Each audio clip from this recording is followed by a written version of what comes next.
2 fois dans le même week-end, c'est beaucoup. On va pas semblant, là. C'est beaucoup. Excusez-moi, je ne ferai plus cette chronique-là. Donc, aujourd'hui, dans les collines, je vous parle de la campagne de Maxime Bernier, une campagne que j'ai surnommée le Cirque Maxime. Parce que quand un clown se présente en politique, attendez-vous à un cirque. J'essaie depuis quelques mois, donc, de documenter l'ascension de Maxime Bernier, le Trump des pauvres. Par exemple, cette semaine, il s'est indigné. Qui vient de siffler? Je sais pas. Je suis pas capable.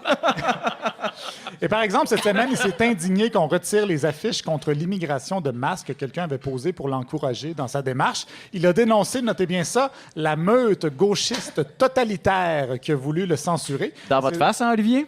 C'est drôle parce que la meute gauchiste totalitaire, c'est aussi comme ça qu'on appelle les gens du pool de la soirée est encore jeune sur Facebook.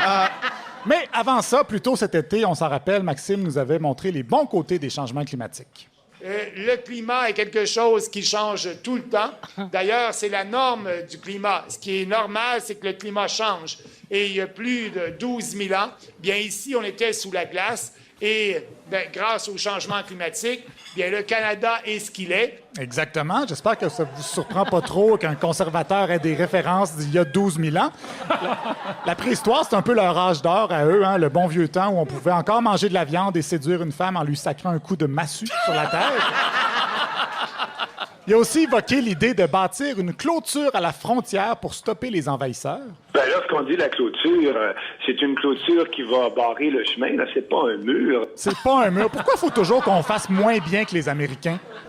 En fait, une clôture, c'est un mur plus cheap, mais les résultats sont le même. Le résultat est le même. Et la semaine dernière, dans une assemblée, il y a son lieutenant Benjamin Disheter qui a crinqué la salle en évoquant l'islamisation des partis politiques canadiens. M. Bernier a dû s'expliquer à ce sujet-là par la suite.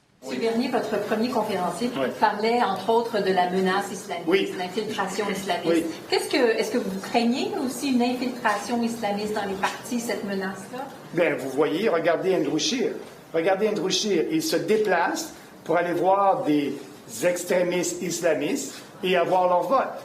Il fait du copinage avec eux pour avoir leur vote. C'est quoi ça? C'est quoi ça? Ben, c'est l'islamisation d'Andrew Scheer, Jean-Philippe. On l'avait pas vu venir, celle-là. Non, celle-là, c'est une nouvelle. Stephen Guilbeault, j'aurais compris. Andrew Scheer. Si Andrew Scheer va voir des féministes, on parlerait-tu de féminisation de non, on peut pas dire ça. Okay, on n'a plus le droit, je pense. un gars s'essaye.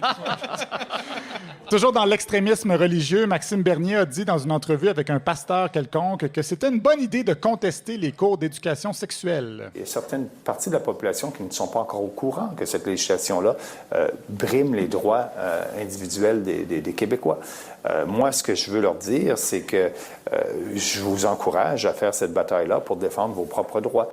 On n'est pas obligé de suivre des cours d'éducation sexuelle. Tout le monde a le droit individuel d'être ignorant en matière de sexe. C'est une stratégie un peu quitte ou double. Soit les disciples de Bernier vont se reproduire comme de l'eau de roche parce qu'ils ne maîtrisent pas la contraception, ou ils vont disparaître parce qu'ils se trompent d'orifice. On en reparle dans 10 ans. Oh. Mais surtout... Hey.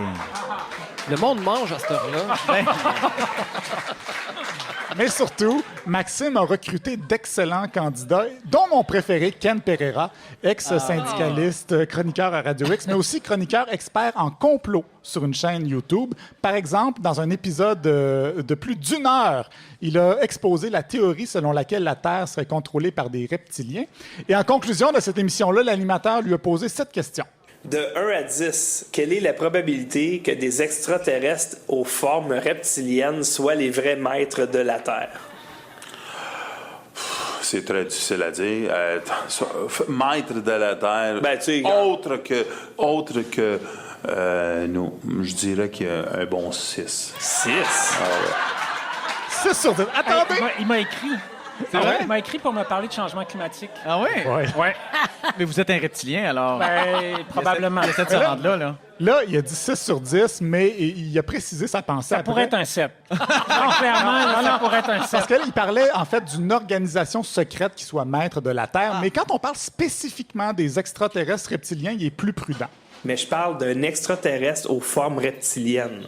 je te dirais 3,5. Ah, bon, regardez, moi, je dirais... je pense que je serais dans le 0, là. Ah non. Moi, j'y crois pas.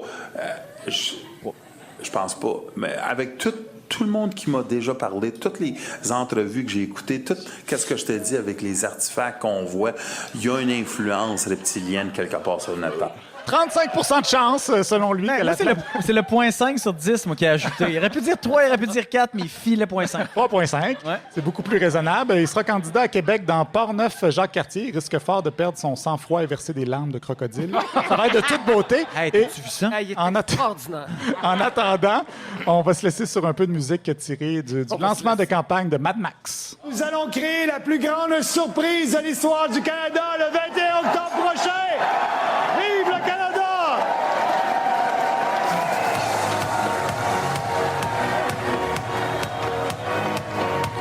Je savais pas comment finir, en fait. Merci, Olivier! Ah, Olivier Niquette, mesdames et messieurs!